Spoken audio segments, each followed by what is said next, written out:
তথ্য ও যোগাযোগ প্রযুক্তি বিভাগের প্রকল্প এসপায়ার টু ইনোভেট A2I এর উদ্দেশ্য ছিল নাগরিক কেন্দ্রিক উদ্ভাবন ও জবাবদিহিতার মধ্যে দেশের এসডিজি অর্জনকে দ্রুততর করা, কিন্তু হয়েছে তার উল্টো।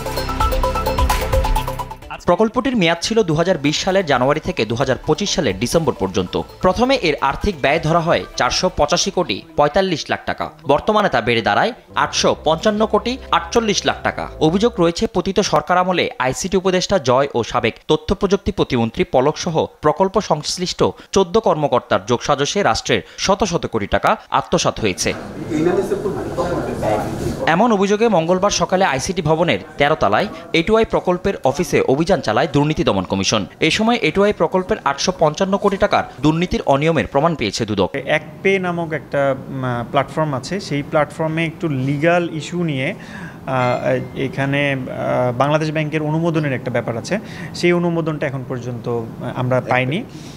একপেটা একটা প্ল্যাটফর্ম, সেখানে বিভিন্ন পেমেন্ট প্ল্যাটফর্ম, সেটা ব্যবহার করে বিভিন্ন সিস্টেমে টাকা পাঠানোর জন্য mobile financial system, financial technology মূলত এটা ব্যবহার করা হতো।